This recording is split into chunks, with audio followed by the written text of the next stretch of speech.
Corona virus के मामलों में भारत अब अमेरिका के बाद दूसरे स्थान पर है। ऐसे में यहाँ अब कुल मामलों की संख्या 50 लाख के करीब 49,30,237 पहुँच गई है। भारत में कोरोना वायरस की मौजूदा स्थिति पर स्वास्थ्य मंत्रालय ने पूरी जानकारी दी। स्वास्थ्य मंत्रालय सचिव राजेश भूषण ने कहा कि 10 लाख से 15 लाख रिकवरी मामले पाने के लिए 11 दिन लगे।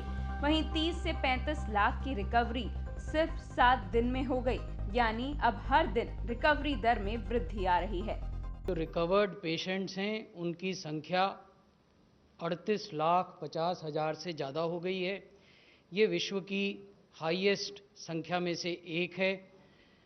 जो दो प्रमुख वेबसाइट हैं उनमें से एक जो जॉन्स हॉपकिंस की वेबसाइट है उसके हिसाब से ये विश्व की हाईएस्ट रिकवरी की संख्या है। साथ ही उन्होंने कहा कि 14 राज्यों और केंद्र शासित राज्यों में एक्टिव मामले 5,000 से भी कम हैं। 14 राज्य और केंद्र शासित क्षेत्र ऐसे हैं जहां आज भी 5,000 से कम एक्टिव केसेस हैं।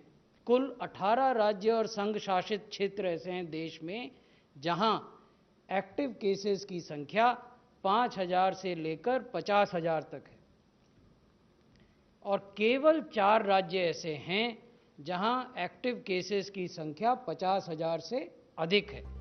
लेकिन इस बीच उन्होंने पॉजिटिविटी दर को लेकर कहा कि 5 राज्यों में पॉजिटिविटी दर देश के पॉजिटिविटी दर से कहीं ज्यादा है, जहां सरकारों को टेस्टिंग बढ़ाने के लिए कहा गया है।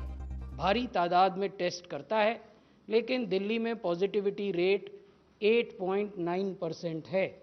देश का जो पॉजिटिविटी रेट है, एवरेज पॉजिटिविटी, वो 8.4 है। तो हम चाहेंगे कि ये टेस्ट बढ़ें।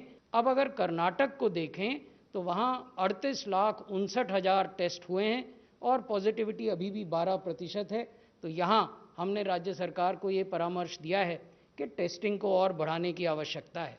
बिहार में 43 लाख से ज़्यादा टेस्ट हुए हैं, पॉजिटिविटी 3.7% है, जो देश के औसत से काफ़ी कम है। आंध्र प्रदेश में लगभग 47 लाख टेस्ट हुए हैं, लेकिन यहाँ पॉजिटिविटी अभी भी 12% से अधिक है। आंध्र प्रदेश सरकार को भी हमने ये परामर्श दिया है कि उन्हें टेस्ट्स और बढ़ाने की आवश्यकता है। महाराष्ट्र में 51 लाख टेस्ट हुए हैं, उससे ज़्यादा ही हुए हैं और वहाँ पॉजिटिविटी 21% है। मैंने जैसा निवेदन किया कि देश की पॉजिटिविटी 8.4% है ऑन एन एवरेज, महाराष्ट्र की 21.5 है। तो यहाँ भी हमने ये निर्देश दिया है कि टेस्ट्स को और बढ़ाने की आवश्यकता है। तमिलनाडु में पॉजिटिविटी 9.2 है, वो 58 लाख से ज़्यादा टेस्ट कर चुके हैं।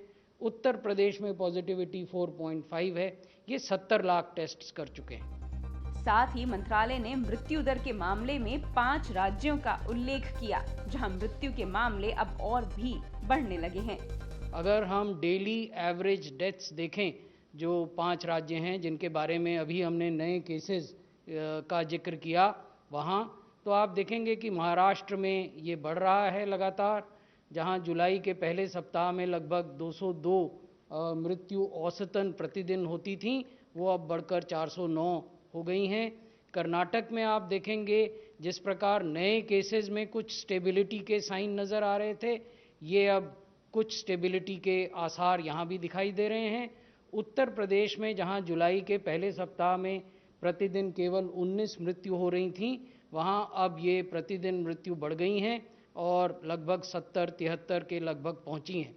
आंध्र प्रदेश में हमें अर्ली साइंस ऑफ डिक्लाइन प्रतिदिन होने वाली मृत्यु में दिखाई दे रहे हैं पिछले 3 सप्ताहों से। उसी प्रकार तमिलनाडु में भी पिछले 4 सप्ताह से हमें साइंस ऑफ डिक्लाइन प्रतिदिन होने वाली मृत्यु में दिखाई दे रहे हैं।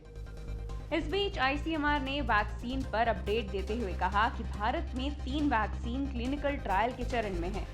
जायडस कैडिला और भारत बायोटेक ने फेज 1 ट्रायल पूरा कर लिया है। सीरम इंस्टीट्यूट ने फेज 2B3 ट्रायल पूरे कर लिए हैं और फेज 3 ट्रायल अनुमति के बाद शुरू होगा।